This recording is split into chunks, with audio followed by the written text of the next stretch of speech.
Saint-Stanislas fait partie de ce groupe de paroisses que les historiens qualifient de premier front pionnier de la Mauricie au 19e siècle. Baigné par la magnifique rivière Batiscan et la rivière des Envies, caractérisant ainsi son site enchanteur, Saint-Stanislas se veut accueillante et paisible. Le territoire de Saint-Stanislas tient feu et lieu dans le bouclier canadien, au pied de la chaîne de montagnes des Laurentides, sur la rive nord du fleuve Saint-Laurent, dans la moraine de Saint-Narcisse, où la forêt boréale règne. Ces 1000 âmes en font une municipalité vivante, où la nature fait bon ménage avec la gastronomie, de la microbrasserie Le Presbytère, tenue par Isabelle Dupuis et Francis Boisvert. Quand tu es entouré de béton, c'est pas la même chose que quand tu es dans une forêt, puis que tu découvres des champignons, tu découvres des pousses, puis tu suis les saisons aussi, là. Les aubergistes nous reçoivent dans leur presbytère afin de nous partager leur aventure entrepreneuriale ainsi que leur amour de vivre en région. Nous, on a toujours eu comme principe, en affaires, parce que ça fait quand même au-dessus de 25 ans là, qu'on l'est, là, tu n'attends pas qu'il y ait un besoin qui soit là pour créer ta business. Tu crées ta business, puis tu crées le besoin. Et à ce moment-là, si tu as une bonne offre, une belle offre, les gens vont venir. Et souvent, les gens nous traitaient de fous, de dire « Hey, tu te pars une microbrasserie à Saint-Stanislas dans un village de 1000 personnes. Mais c'est quoi ça, cette idée-là? » En 2016, donc ça va faire bientôt 10 ans, l'effervescence des microbrasseries était là, mais il y en avait la moitié. On est 2 fois plus aujourd'hui. Et quand on regarde l'ensemble des microbrasseries établies au Québec, bien, il y en a énormément qui se sont installés dans les régions, dans les petits villages, puis les gens courent ça. Donc là, d'avoir une microbrasserie, c'est sûr que nous, par notre style d'établissement, puis avec la restauration un peu plus gastronomique et forestière, bien, on est comme un élément, un pivot un peu au récréo-touristique et à l'agro-tourisme. On est un restaurant, donc on fait affaire avec des fournisseurs. Mais le côté, tu sais, là, on est beaucoup axé sur le développement durable puis tout ça. Mais la majorité de mes fournisseurs me sont dans la région, là. Tu sais, les produits que j'achète, ça vient de proche, puis je connais la façon dont c'est cultivé, la façon dont les animaux sont élevés, je connais le producteur. C'est facile, on s'envoie un petit texto, j'envoie mes commandes comme ça. Fait que ça, c'est un autre côté qui est facilitant, là. Même si des fois, en ville, bien, tu vas faire plus affaire avec des grossistes.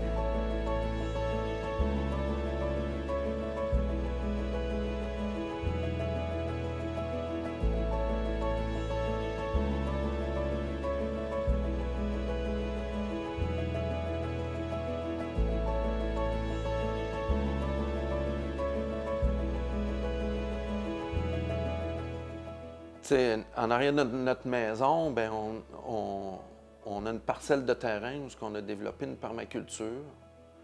Donc, c'est là pour agrémenter des choses qu'on va travailler en cuisine. Tu t'en vas le matin, puis là, tu prends ça à l'axe, dans le champ. Il s'est acheté un petit tracteur, fait qu'il est heureux. Non, mais tu sais, où on fait 1 kilomètre, je vais faire de la cueillette, moi, de plantes, puis ces choses-là. On fait 2 kilomètres, on est rendu dans le bois, on est rendu dans le champ. Puis là, ben, tu t'en vas là de bonne heure le matin. C'est la paix, les petits oiseaux, non, mais tu sais, le gazouillis, les insectes, tu vois la vie, là. Tu sais, tu te promènes, tu cueilles de l'asclépiade, tu te promènes dans le champ, dans le foin haut de même.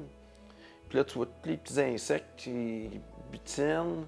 Les chenilles, c'est feuilles d'asclépiade. C'est de la vie, ça. Puis on prend pas le temps de s'arrêter à tout ça. Quoique, je remarque que de plus en plus, on s'intéresse de plus en plus à la terre.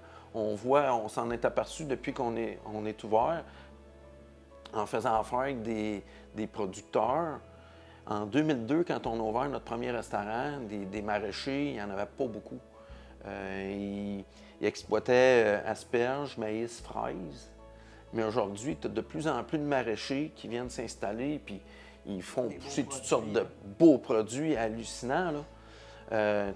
Tu as plein de petites choses qui s'installent là même.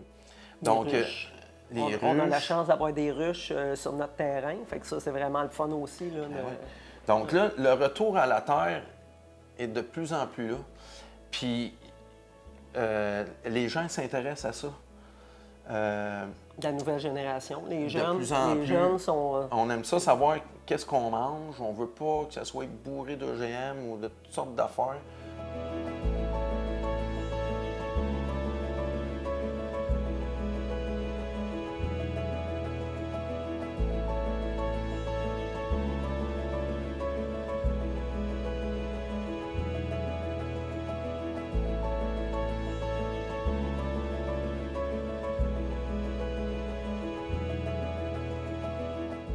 Fait que c'est sûr que c'est un avantage là, des petites communautés là, d'être tissé serré comme ça puis de se connaître. Là.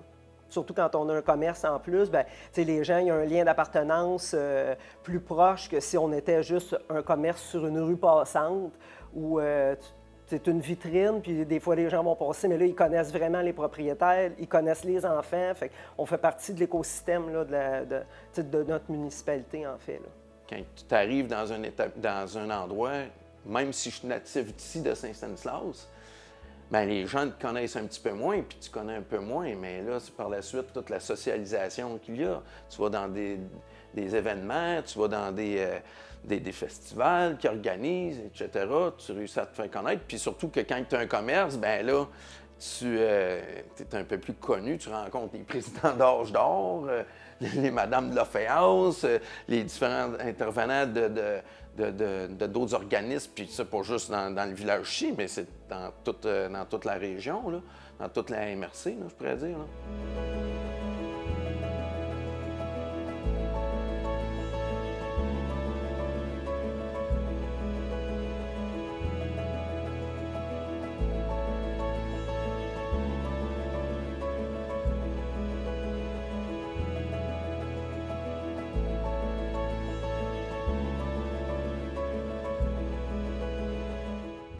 Vivre en campagne, bien, c'est un style de vie d'un. Là. Le cours d'eau, ou même ce serait juste un lac, tu sais, ça l'emmène quelque chose ça, que tu ne peux pas retrouver à nulle part. Là. Ça l'attire les gens parce qu'on a un genre de petite plage. C'est pas une plage communautaire, là, mais c'est juste un endroit où les gens se rassemblent. Des petites air, des petites brises de vent là, qui vient de la rivière, là, puis notre maison, on l'est sur le bord de la rivière. Puis là, tu t'installes sur le perron, puis là, tu relaxes un peu, là. C'est vraiment nice, là. Nous, on est chanceux, on a des terres, on a la forêt pas loin, on a la rivière. Donc, il faut que cet espace-là reste comme elle est. C'est notre poumon, là. Ça nous magnétise, ça.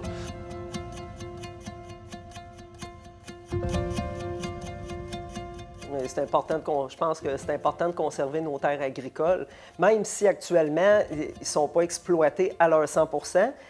S'il y a des constructions qui se font dessus, on est sûr à ce moment-là qu'ils seront peu exploitables à l'avenir. Tandis que là, actuellement, tout est opérationnel. Là. Je veux dire, on a une belle nappe phréatique aussi. Présentement, c'est pas une problématique non plus pour des constructions ou quoi que ce soit. Là.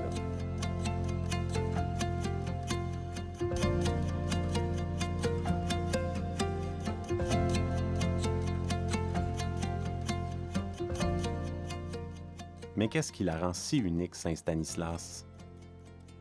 C'est ça, là, de rien. La tranquillité. On a élevé nos enfants ici en campagne, puis, tu sais, on était sécures. Vous allez me dire que, bon, il n'y a pas d'endroit peut-être plus safe qu'un autre, mais je pense qu'en campagne, tu es moins à risque d'avoir des gangs de rue qu'en ville, mettons. Du vol, il peut y en avoir partout. Du grabuge, il peut y en avoir partout. Par contre, tu sais, on a élevé les enfants ici, puis on n'était pas inquiète, là.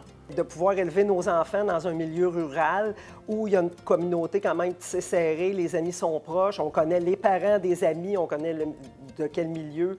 Fait que c'est sûr que c'est un avantage là, des petites communautés là, d'être tissées serrées comme ça puis de se connaître. Là.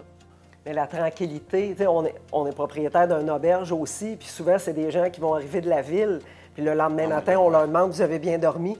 Ah, c'est tellement tranquille, il n'y a pas de bruit, tu sais, je veux dire, il n'y a pas de luminosité, presque. Quelques lampadaires, quand on arrive à des intersections, il n'y en a pas tant, des intersections.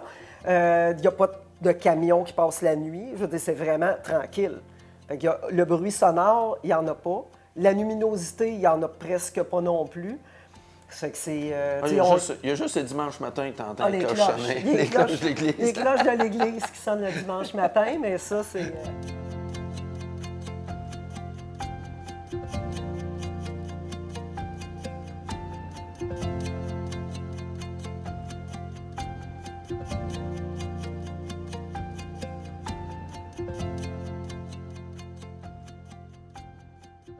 Bien, des avantages en tant qu'entrepreneur, il y a au niveau de la main-d'œuvre qualifiée. Fait que des fois, quand tu t'éloignes des grands centres, on a la chance de travailler quand même avec les 2 écoles de cuisine qui sont situées à Trois-Rivières, mais des fois, les jeunes, l'idéal, c'est d'essayer d'embaucher des jeunes qui vont à leur tour venir s'établir, tomber en amour assez avec notre établissement pour pouvoir venir vivre, travailler chez nous puis vivre dans notre milieu, là.